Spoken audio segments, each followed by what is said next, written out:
Hello everyone, myself doctor Suresh Rao. I am a proctologist. पिछले 12 सालों से मैं इस चीज़ में अपनी सेवाएं दे रहा हूँ। आज हम लोग बात करेंगे फिशर। कई लोगों के मन में ये भ्रम रहता है फिशर और पाइल्स दोनों एक ही प्रॉब्लम्स हैं, लेकिन पाइल्स और फिशर दोनों बहुत अलग हैं।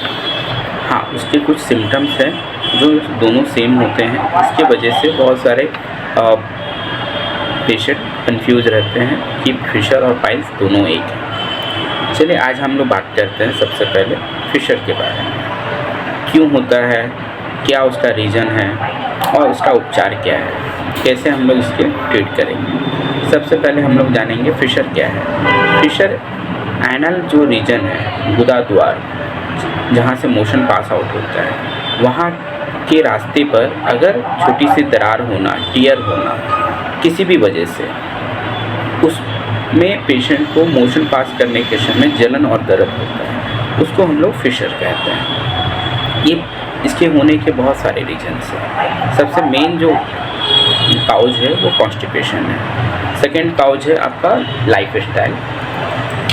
थर्ड आपको है प्रेगनेंसी के समय भी ये बहुत सारे कॉमन प्रॉब्लम हैं, इसको देखने को मिलता है।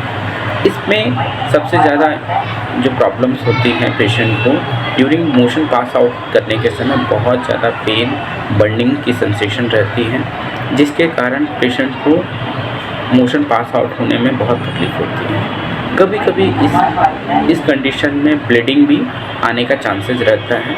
जबकि टीयरिंग ज़्यादा हो तो एनल रीजन में अगर टीयर ज़्यादा हो गया, कट अगर आपको ज़्यादा लग गया है ड्यूरिंग मोशन के कारण या मोशन के समय, या नहीं तो ज़्यादा प्रेशर देने की वजह से, तब पेशेंट को ब्लीडिंग भी आने की चांसेस रहती हैं। ब्लीडिंग कभी कभी सिर्फ कुछ ड्रॉप्स होते हैं और कभी कभी मोशन के साथ मिक्सअप होके भी आता है। अब हम लोग जानेंगे फिशर की क्या उपचार है या कैसे उसको मैनेजमेंट कर सकते हैं, उसका ट्रीटमेंट क्या है। ज़रूरी नहीं है कि हर फिशर की कंडीशन में आपको ऑपरेशन या ट्रीटमेंट करना है। कुछ आप अपने मैनेजमेंट या कुछ अपने घर के उपचार से भी आप फिशर को कंट्रोल कर सकते हैं। सबसे पहले अगर आपका है ना एक्यूट कंडीशन है, मेनली 70% जो प्रॉब्लम्स होती है वो एक्यूट कंडीशन में ही आती हैं फिशर की।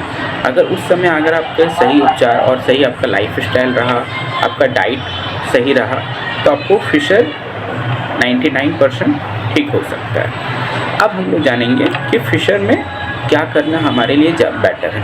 सबसे पहले हम लोग अपने जो मोशन पास ईजी से हो, कॉन्स्टिपेशन ना हो, उस टाइप की हम लोग फूड लेना ज़रूरी है। ज़्यादातर हम लोग फाइबरस फूड इंक्लूड करें। मॉर्निंग में कोकोनट वाटर, पपीता ले सकते हैं, पपाया ले सकते हैं। जितना हो सके फाइबरस ले, खीरा, गाजर, ये सारी चीज़ों से आपका डाइजेशन जो है वो आपका सुधरेगा, जिसके वजह से आपको फिशर अगर हुआ भी है, हल्के से टीयरिंग भी हुई है, तो वो आपके लिए उतनी प्रॉब्लम नहीं करेंगे। सेकेंड चीज़ है, अगर आप गर्म दूध के साथ 1 चम्मच स्पून में अगर आप घी लेते हैं, उससे आपको मोशन में बहुत आराम मिलता है।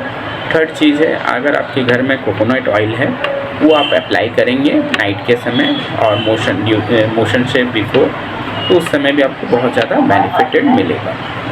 थर्ड चीज़ है कि आप है ना मोशन के समय ज़्यादा प्रेशर मत दीजिए, जिससे आपको ज़्यादा फिर से कट लगने के चांसेस नहीं रहेंगे, और जो कट लगा है या जो टीयर हुई है वो हीलिंग होने के लिए उसको टाइम मिलेगा। ये सारी चीज़ें हैं और कुछ चीज़ें हैं जिससे, हाँ, एक और मेन इम्पॉर्टेंट चीज़ है, आपके बॉडी को डिहाइड्रेट रखिए। जितना ज़्यादा आप है ना डिहाइड्रेट रखेंगे आपके बॉडी को, उतना ज़्यादा आपके लिए इससे हील होने में आपको सहायता मिलेगी। Thank you all, thank you.